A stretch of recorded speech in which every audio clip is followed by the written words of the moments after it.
30,000 feet up in the air, and bitch, I'm high as heaven. Shooters knock you off, or I'm in Italy with that Mac. All right, hello and welcome to 30,000 Feet, the podcast. My name is Lesso, going by Lesso Productions over here, and I'm joined by my friend Tig today, Bboy Tiger Style. You already know what's going on. Got a dancer in the building representing hip hop culture. Hey. 4 elements, you feel me? Breakdancing. Let's go. Yes, sir. So what's up? It's Tiger Style. I represent like Oakland Originals, Ace Mob crew. Been breaking for like about 9-ish years or so. I've been representing SF / Oakland Originals.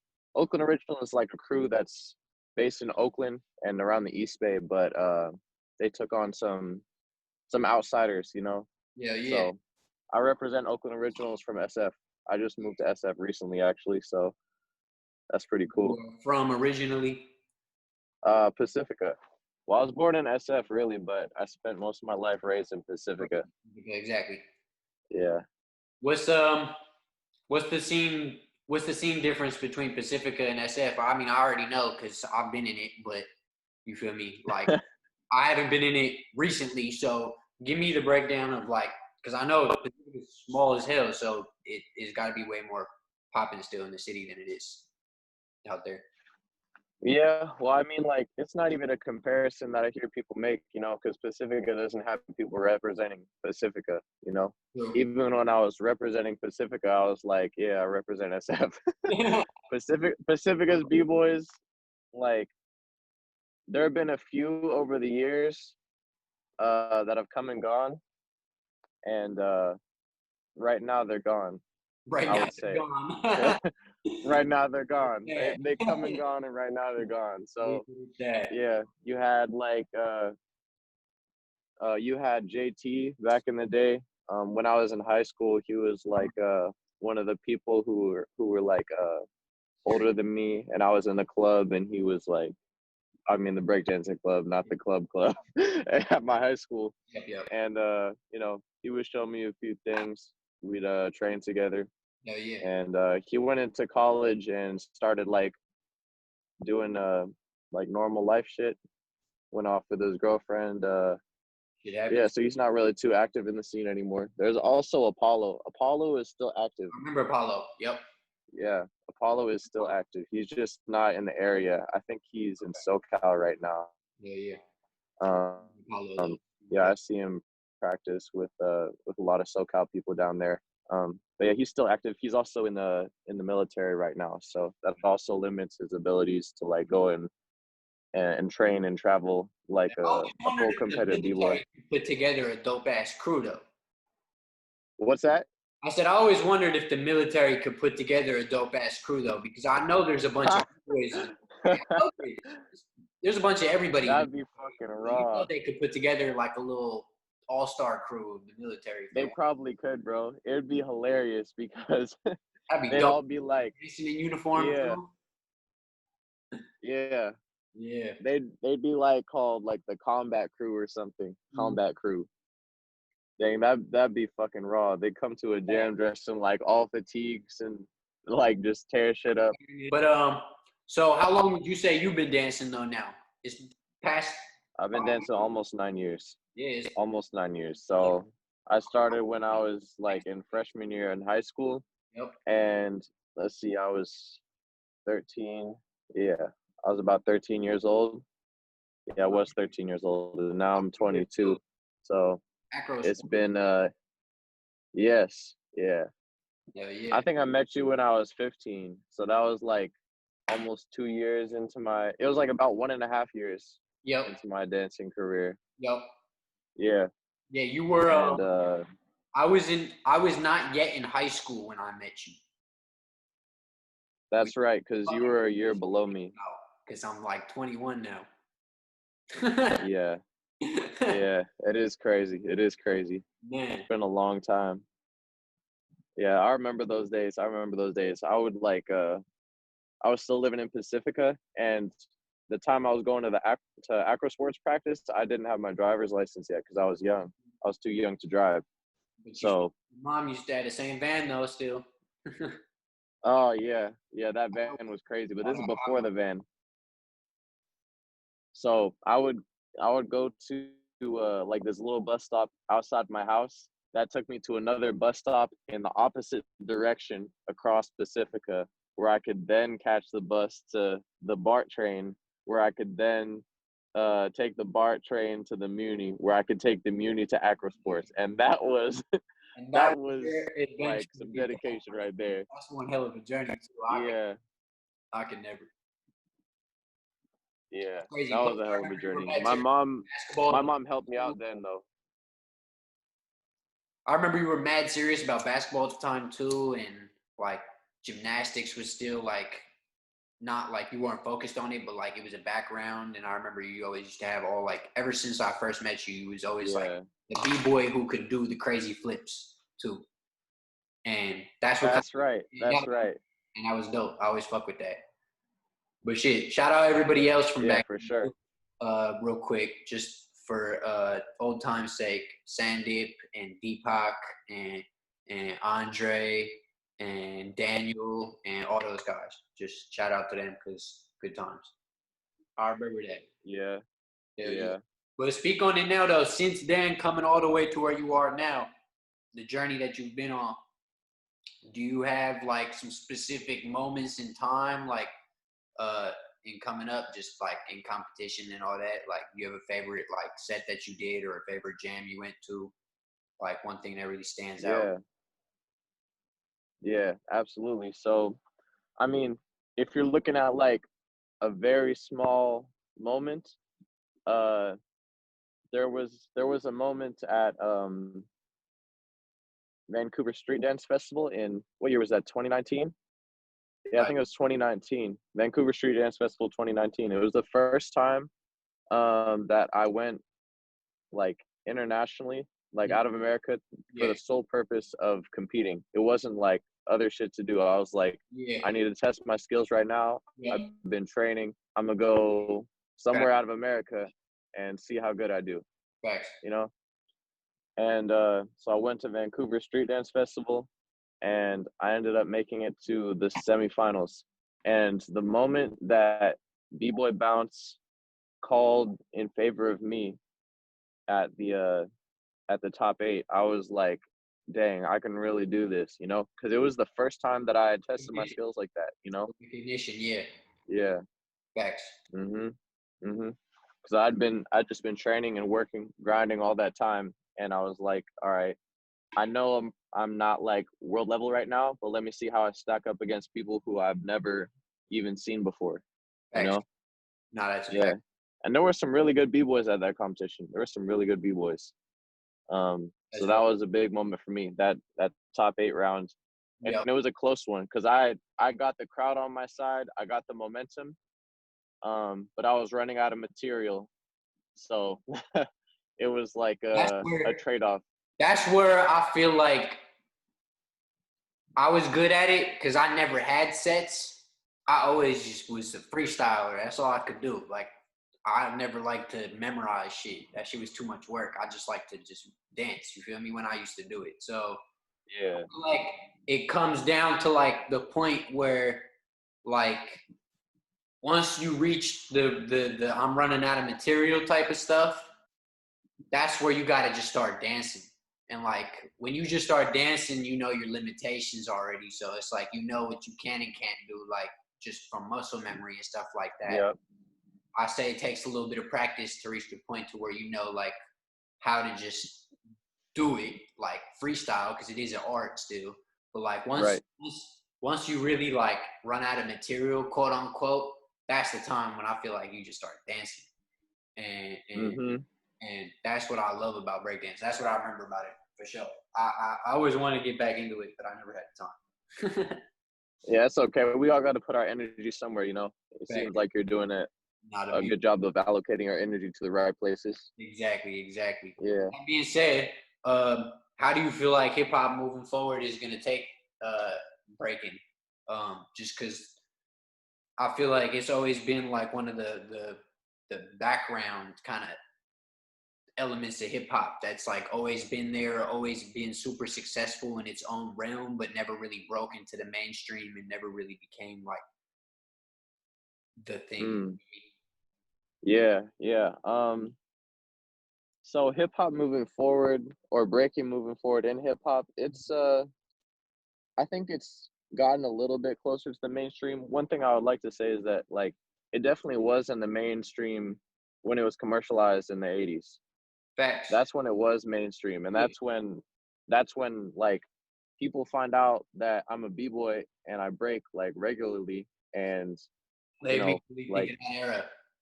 it's the thing that I do in my life. They're like, "Oh wow, I haven't seen them since the 80s." Well, it's like We've always you're been seeing. here. Yeah, well, I mean, we've been Exactly. here since like it evolved into hip hop, Yeah. and people started getting down, and it evolved into breaking.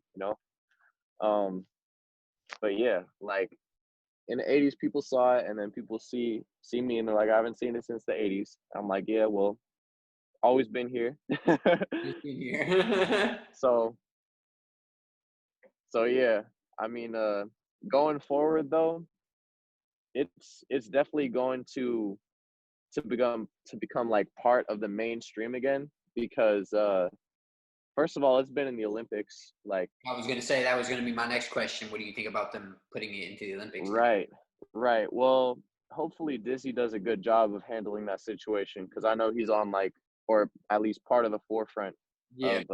of leading that from But the I'm cultural but I'm perspective. what I'd So, like to see is them televise it. Because oh, I have no doubt they're gonna televise it. a lot of the events, you feel me, are done, but they're televised live in the country where they are, so they're televised live here too. But then they just save the super like big events to be replayed and broadcast at the specific times here. Ah, Like the ah, people are sitting down watching TV. You feel me? Like the first year that it's in the yeah, Olympics now this year, I'd like to see them like at least give it a shot to see what kind of viewership it could pull in. Or you feel me? It's never had that yeah, platform. that'd be dope. Give it a platform like that would be dope. I like the opportunity of it being at the Olympics and to win a gold medal and represent the country and all that. But if you're not actually getting any recognition besides the fans who are there and the 3 a.m. viewers here in America, you feel me? Like, what does that do? Mm-hmm. Yeah, I definitely feel you on that. And as somebody whose goals are like largely in competitive breaking, like I could definitely see like the merit in that. But at the same time, like I've also taught at a dance studio in Pacifica called Spindrift, and I don't want to put them on blast or anything, but like the population for the students and the staff is overwhelmingly white, and I'm Mm-hmm. white. So I mean, like that's fine. Yeah. But I'm I was from like the freestyle culture, and like I really perform on the streets, and that's how I got paid. And Yep. so it's like it's kind of different being in a studio atmosphere where everything is proper, and Yeah. the essence, I find that the essence is lost a bit. Yeah. And Facts. and There's no like the culture doesn't. whenever yeah, yeah. Like I was teaching hip hop class, and my students did not know how to freestyle. Like they had never freestyled, and they were supposed to be like the highest level of hip hop that was taught at that school. And so that was a bit disappointing because Oh, if you can't freestyle, then I'm not an artist. the essence of the dance is lost. It's like Exactly. what You if what if I was trying what are. if I was trying to formulate this thought to you, but I had to write it in an essay first before I spoke it to you. Yeah. Like I wouldn't be speaking. I would just be like regurgitating something that was super premeditated, and like I probably had help on it. And It's not only expression. that, but like if you're in hip hop and you ever expect to get anywhere in hip hop, you're gonna go to a jam. And if you go to Yeah. a jam, somebody might call you out in the cipher, unless you're absolutely avoiding every single cipher that's in the entire building. And there's gonna be 12 of them while the competition isn't going on. So it's like you're gonna get tested at some point, right? Whether you Yeah. like it or not, in the 10 years that you've been breaking, how many times have you you feel me, been tested in the cipher. I bet you can't. Right. Right? So it's like at some point you're gonna get tested. So like if you can't freestyle, if you can't bring something off the top, like if you just got some choreo you did for a stage performance, like that's not. Facts. Yeah. Um, yeah, I've been tested more times than I could count, That's and what I'm like, saying to you. yeah, yeah, unintentionally and intentionally. But Exactly. Exactly. yeah, yeah. I remember one time I did a gainer after this one dude did a gainer, and that was like my best move at the time. And then he just smoked the fuck out of me because I didn't know what I was doing.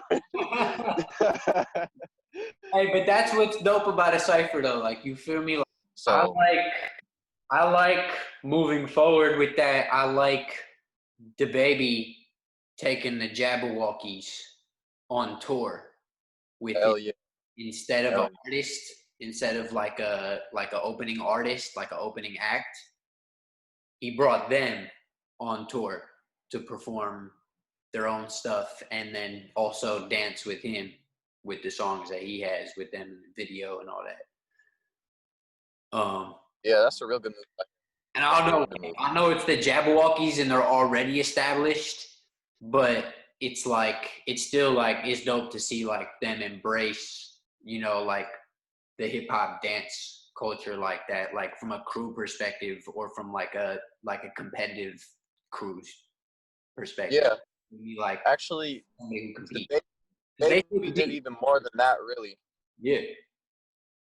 So I don't know if you actually know about this, but the person who was casting a lot of the people in the baby's video Bop, which was Yeah. like a phenomenal video. Yeah. It got nominated for some shit I can't remember what on BET. Yeah. Um but the person who put most of the cast together as far as dancers goes was like an OG performer, an OG breaking performer, street performer. Oh, And his name is Psycho Sid. I've met him personally. I've done shows with him. Real cool guy. And, you know, everyone's talking about like, you know, K-Mel is like one of the OG street performers, and that's true. But Psycho Sid is before K-Mel. And yeah. that's like, it was so awesome to see like somebody who is responsible for so many of these big names that we know in breaking as far as like the street side of it Yeah. get put on to something that went like and sold millions From like a and business perspective. like super mainstream. Yeah. But nobody knows about Psycho Sid. Like he made the breaking template for street shows in the United States. Hmm. Like you know how we go to street You go to a a street street show in New York and you cardboard, go to San Francisco, like how I'm doing it, we all do the same general stuff. Yep. We all do the same general stuff. Like we all put our own flavor on it because we're from different areas and we're different people. We like different things, but that's how we're taught. And that method was passed down from him. And so to see someone like who had that big of an impact on like the real underground part of like the breaking culture, Yeah. get like some big input into like something that's so mainstream and everybody likes Yep. who likes hip hop music right now Yeah. is just like so good to see. So yeah, I really like what the baby was doing with Jabberwockies and putting Psycho Sid on as well. That was real. And just looking at it now, it's got 250 million views. Yo, So, that's crazy. like, you're talking about mainstream level. Like, that's mainstream level. You're not getting more mainstream than that. Right, right. So, that's dope. Hell yeah. You wanted to talk a little bit also about how you feel like what's going on currently is going to affect the breaking scene moving forward.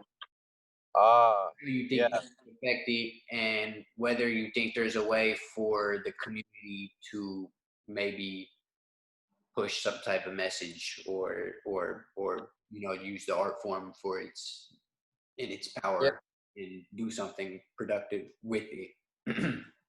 Yeah, absolutely. So like I've seen people using the art form to express express like black issues, and well, not necessarily black issues, but like black people not getting shit that they deserve, you know? And that's been getting expressed. But I think that since this is like the second civil rights movement that we're going through right now. Next.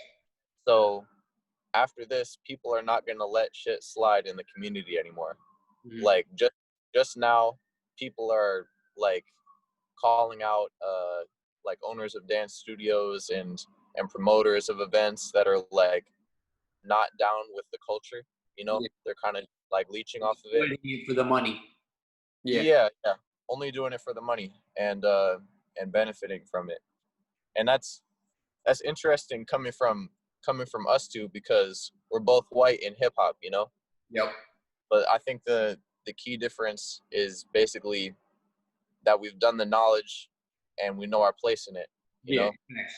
Yeah, we understand where our limitations are and how to respect the culture as well as we know it and we love it. Also, if I see some bullshit, I'm not letting it slide. Yeah, Like, no, for sure. Like, for sure. That's a fact. I've if definitely you got a MAGA hat in my hip hop event, you're not in my hip hop event. yeah, exactly. Like, I'm definitely calling out dude with the MAGA hat at my show for sure. He's getting jumped in the mosh pit. I'm sorry. Oh my God. Yeah. Yeah, bro. Um, yeah, it's gonna be crazy. I'd love to see more events like the jam that my crewmate just threw. Gideon, he Yeah, threw I he heard that. threw the Black History Jam called Make History, and that shit was legendary. Like he had like some very well renowned black dancers at that event. He had B Girl Maka, he had Sky Chief from Ruggeds, he had Box One, bro. Like so much talent in one building. And obviously there's hella other names that I'm not saying, like fucking Heat Rock. Like I can't go through all the names right now. Yeah, it's too many. It's too much heat in one building. But like seeing the community come together like that Yeah. was just like legendary and perfect timing, because it was before the fucking Ahmaud Arbery shooting. Yeah. It was before that. Mm. And so like the fact that that unity was demonstrated before all the movement came together really means something. I feel like after uh the initial wave of protests, I don't know how long it's going to last. After that, I think It the needs to community last, though. will It needs to last. It's gonna I last. think the community will be stronger. Yeah, not facts. I agree. I'd love to Yeah. see you continue like a jam like that too. That would be dope. What do you think about in yourself moving forward? Do you think that because or you're gonna continue competing, of course. Yeah. How do you see yourself moving forward in jams and stuff like that? Oh man. We're getting into like my life plan here. Yeah, I wanna end it touching up on like kind of like what you see going forward and like what your plan is for the future Me as a personally, dancer. yeah. Well, I mean, I love talking about my life. I mean, I put a lot of effort into my own life, making it make the greatest I can make it, you know? Thanks. So, yeah. So the Tiger Style plan is like this. I'm almost at like what I like to call phase 2. And phase 1 is just like training as hard as I can, killing shit.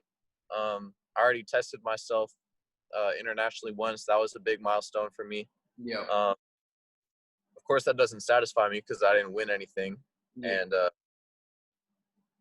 that still needs to be done. Yeah. But I graduate in 12 months from SF State. I'm doing kinesiology right now, so that's going to open up that field for me. And that actually coincides with when I will be healing from the ACL surgery that I'm having this Wednesday. In 2 days, I'm having ACL surgery, partial reconstruction of ACL. Okay. So yeah, I'm just gonna train my upper body as much as I can and get back to training breaking in my lower body. as soon as my health permits. Thanks. But while I'm gonna be getting planches, I'm gonna be getting like the best handstands, and I'm gonna be doing stuff that a Yeah, lot of b-boys just get wet you like can't thinking use about, your feet for a minute. Like your upper body strength's gonna be fucking crazy when you come back. Yeah, that surgery recovery time is 9 to 12 months. So by the time I hit that, I'm gonna be planching like hell. But yeah, after I graduate and heal, the plan is to have planches, be super physically fit. Hopefully my recovery time will allow for that. I'm gonna have some real strong shoulders and whatnot. Core strength is gonna be great. And then I plan to spend the next 6 months. I think 6 months will be good, for pure training, and then I'd like to test myself once again in the same manner that I did when I went to Vancouver. And then after that, more training, and then I'm gonna test myself again in a year. 6 months after the previous training listed, and from then it's just moving on into the highest level. And I mean the highest level, like it's probably going to be the biggest competitions from there on out, Thanks. like as a solid competitor. Yourself going for like a Red Bull PC one or like a battle of the year type thing, like a what do you? Yeah, well, I mean, that's the way I've laid my life out. Like, I'm graduating and I'm recovering at the same time, and I'm taking the next 4 to 5 years to specifically focus on training and competing and getting better. Facts. Like, that's very doable for me. I know I have like the training background to do it and the determination to do it. I know how to train. Facts. Like, I've trained like 10 hours of weightlifting a week combined with 25 to 30 hours of breaking a week. So in a year, I'm going to be starting my like full breaking training after recovering and being at the fitness level that I need, and I'll maintain that. Yeah.